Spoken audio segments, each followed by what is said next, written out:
عبداللہ ابن مسعود جیسا صحابی رضی اللہ تعالیٰ عنہ ہے، وہ مفسر عظیم تفسیر کرتے ہیں اس آیت کی، وَمِنَ اللَّهِ مَن يَشْتَرِي اللَّهَ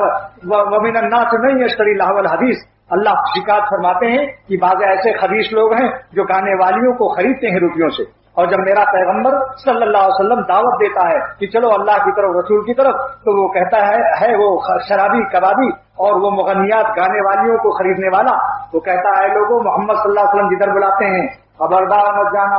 دیکھو میں نے کیسی حسین لڑکی خریدی ہے، ارے یہ شراب مفت کی پیو، تم سے پیسہ بھی نہیں لیں گے، یہ گانے والی لڑکی کا گانا سنو، کہاں جاتے ہو؟ محمد صلی اللہ علیہ وسلم تو تمہیں روزہ رکھوائیں گے، تمہارا پیٹ جلوائیں گے، تم سے نمازیں پڑھوائیں گے، تم سے کعبے کا طواف کروائیں گے، آؤ ادھر آؤ مزے سے۔ دیکھو تفسیر روح المعانی کے اندر اس آیت کی تفسیر کے اندر کیا لکھا ہوا ہے، علامہ آلوسی حضرت عبداللہ ابن مسعود رضی اللہ تعالیٰ عنہ نے قسم اٹھائی کہ واللہ ان هذه الآیہ قد نزلت فی باب الغنا، یعنی گانا ہی کہ فی حرمت الغنا، گانا کو حرام کرنے کے لیے اللہ تعالیٰ نے آیت نازل فرمائی۔ اس تفسیر پر عبداللہ بن مسعود رضی اللہ تعالیٰ عنہ نے قسم اٹھائی کہ واللہ قسم خدا کی، معمولی بات۔ پھر فرمایا کہ ان الغنا ینبت الزنا، ان الغنا رقیۃ الزنا، گانا سننا ہے یہ زنا کا منتر ہے، جیسے منتر پڑھ دیتے ہیں جب تو آدمی پاگل ہو جاتا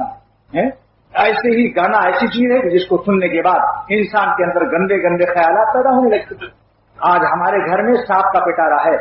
مچھردانی تو لگا دی مچھر نہ کاٹنے پائے، ایک قطرہ خون میرے بچوں کا نہ نکلے، ٹی وی لا کر رکھ دی تاکہ عورتوں کے گانے، عورتوں کی اچھی اچھی شکلیں دیکھ کر میرے بچے ہپی اور ثانی و بدکار ہو جائیں اور فتنہ عام ہو جائے، اور ویسے ہی مٹک مٹک کر گانا گانے لگیں جیسا ٹی وی پہ سنتے ہیں۔ یہ اس کی فکر نہیں،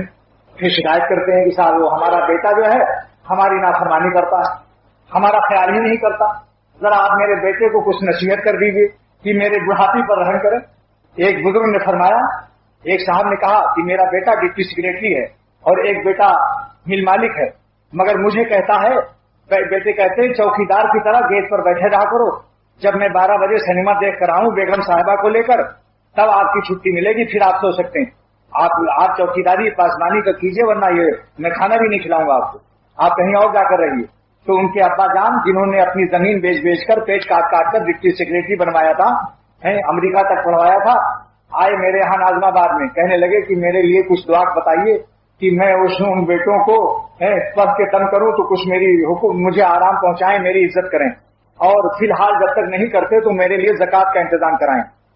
کیونکہ میں تو فاقے سے ہوں، کب تک چوکیداری، شرم آتی ہے کہ مجھے کتے کی طرح رکھتے ہیں بیٹے، جیسے کتا چوکیداری کرتا ہے۔ میرے دوست نے کہا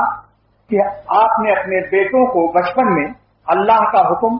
رسول اللہ صلی اللہ علیہ وسلم کی سنت کبھی سکھایا؟ ربا کا حکم سکھایا؟ کہنے لگے نہیں۔ تو کہا پھر ابا کا حکم کیسے مانیں گے؟ وہ جو باپ اپنے بیٹوں کو ربا کا حکم نہیں، وہ ابا کا حکم اور فرمانبردار کبھی نہیں ہو سکتا، یاد رکھ لو۔